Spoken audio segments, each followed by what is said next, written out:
Law of அட்ராக்ஷன்ல நீங்க ஏன் தோக்குறீங்க அப்படின்னு தெரியுமா? ஏன் அப்படின்னா, உங்களுக்கு சக்சஸ் ஆகாம இருக்கிறதுக்கு முக்கியமான காரணம் உங்களோட பயம் தான். அந்த பயத்தினாலேயே நெறைய உங்களுக்கு தேவையில்லாத விஷயங்கள் எல்லாமே நடக்குது.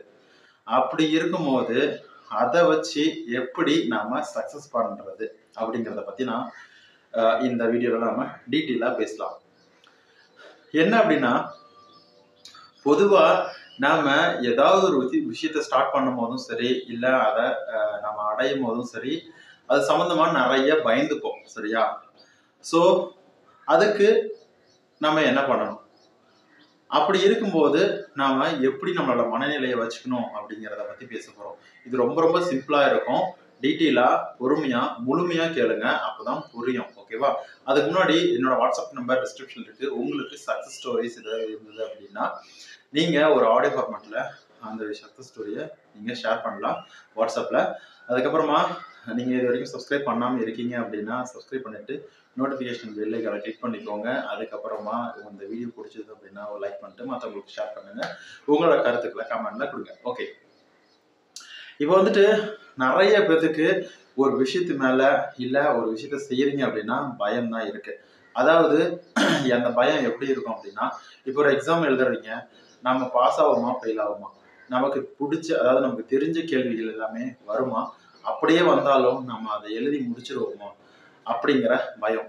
இப்போ ஒரு டிரைவரா இருந்தாலும் ஒரு பஸ் ஓட்டுறீங்க அப்படின்னு வச்சுக்கோங்களேன், நம்ம அந்த பஸ்ஸை கரெக்டா கொண்டு போய் சேர்த்துருவோமா, நம்ம போக வேண்டிய இடத்துக்கு மக்கள் எல்லாத்தையுமே கொண்டு போய் சேர்த்துருவோமா, இல்ல வழியில ஏதாவது நடந்துருமா, இப்படி நினைச்சு நினைச்சு ஒவ்வொருத்தருக்கும் ஒவ்வொரு மாதிரியான பயம் இருக்கு. இப்படி நினைச்சு நினைச்சு நினைச்சு அந்த பயத்துல ஏற்படக்கூடிய அந்த கற்பனையே நீங்க ரியாலிட்டியில நடத்திடுறீங்க. ஓகேவா? ஸோ எந்த அளவுக்கு அந்த பயத்தோட தாக்கம் இருக்குது அப்படின்னு பாருங்க. இப்போ உங்களுக்கு வந்துட்டு எந்த ஒரு விஷயத்திலையுமே பயமே வந்துட்டு இருக்கு. எதை தொட்டாலும் பயம்.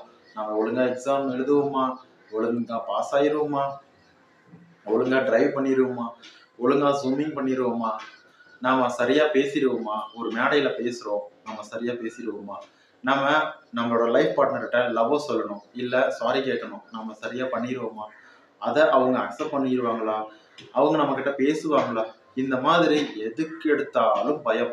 இந்த பயத்தினாலேயே நீங்க யோசிக்கக்கூடிய விஷயங்கள் எல்லாமே நடந்து முடிஞ்சிருது.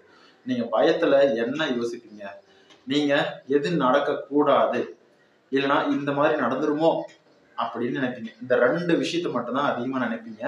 அப்போ அது எல்லாமே நடந்துரும். அது எல்லாமே உங்களுக்கு சோகத்தையும் கஷ்டத்தையும் கொடுக்கக்கூடிய விஷயங்களா இருக்கும். அதை வச்சு எப்படி நாம சக்சஸ பாக்குறது, லா ஆஃப் அட்ராக்ஷன்ல வெற்றிய பாக்குறது அப்படின்னா, நீங்க எப்பயாவது பயந்துக்கிறீங்க அப்படின்னா, நீங்க பயப்படும் போது எந்த விஷயம் வேணும், அதாவது உங்களுக்கு அது நல்லதா கெட்டதா அப்படின்னு பாருங்க. பயம் அப்படிங்கிறது ரொம்ப ரொம்ப முக்கியம் லைஃப்ல.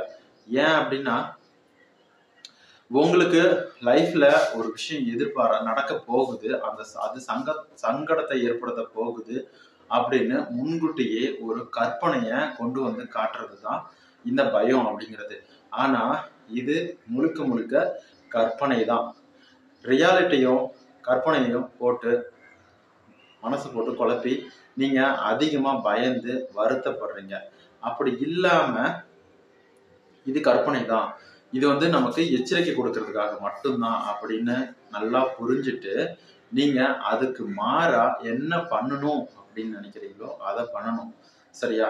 ரொம்ப தைரியமா பண்ணணும். அதே மாதிரி நீங்க பயத்துல இது நடக்கக்கூடாது, அது நடக்கக்கூடாது அப்படின்னு நினைக்கிறீங்க அப்படின்னா, அப்படிலாம் எதுவும் நினைக்காம, அந்த மாதிரி ஒரு பயம் கலந்த ஒரு ஒரு விஷயங்கள் வருது அப்படின்னா, பாசிட்டிவான வார்த்தைகளை நீங்க மனசுல சொல்லிக்கோங்க, இல்ல விசுவலைஸ் பண்ணிக்கோங்க, கற்பனை பண்ணி பாருங்க. அப்போ உங்களுக்கு அந்த பயத்தினால நெகட்டிவான விஷயங்கள் இது நாள் வரைக்கும் வந்திருக்கும், நடந்திருக்கும். அதை நீங்க பார்த்திருப்பீங்க. நான் பயப்பட்டேன், அதே மாதிரியே நடந்துருச்சு. நான் பயந்த மாதிரியே நடந்துருச்சு. இந்த மாதிரி லைஃப்ல நிறைய நீங்க சொல்லி பார்த்திருப்பீங்க, அது நடந்தும் பார்த்திருப்பீங்க. ஆனா அதையே இப்போ ஆப்போசிட்டா பண்ண போறோம். என்ன அப்படின்னா, உங்களுக்கு நீங்க பயப்படும் போது நீங்க ஒரு நம்பிக்கையான வார்த்தையோ இல்ல மகிழ்ச்சி தர மாதிரியான உங்களுக்கு எது நடக்கணும் அப்படின்னு நினைக்கிறீங்களோ அந்த விஷயத்த கற்பனை பண்ணி பாருங்க, நினைச்சு பாருங்க, சொல்லிக்கோங்க. உங்களுக்கு லைஃப் பார்ட்னர் கூட சேரணும், அவங்க லவ் சொல்லணும், ஏத்துக்கணும், மேரேஜ் உங்களுக்கு நடக்கணும், இந்த மாதிரி. ஸோ இதெல்லாம் வந்து எக்ஸாம்பிளுக்கு சொன்னது.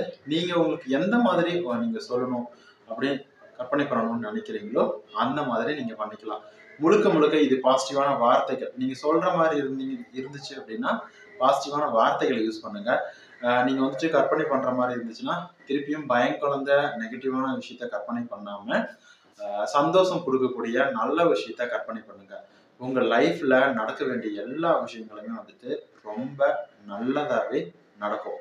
சரியா? லா ஆஃப் அட்ராக்ஷன்ல டிலே ஆனாலும் சக்சஸ் உங்களுக்கு பிடிச்ச மாதிரி நடக்கும்.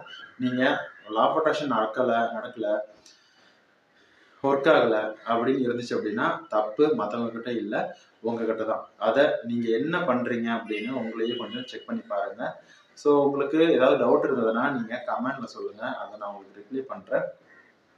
என்னோட வாட்ஸ்அப் நம்பர் டிஸ்கிரிப்ஷன்ல இருக்கு. ஏற்கனவே சொன்ன மாதிரி உங்களுக்கு சக்ஸஸ் ஸ்டோரிஸ் ஏதாவது சின்ன விஷயமா இருந்தாலும் சரி, நீங்க அதில் ஒரு ஆடியோ ஃபார்மெட்டாக சென்ட் பண்ணுங்க வாட்ஸ்அப்புக்கு.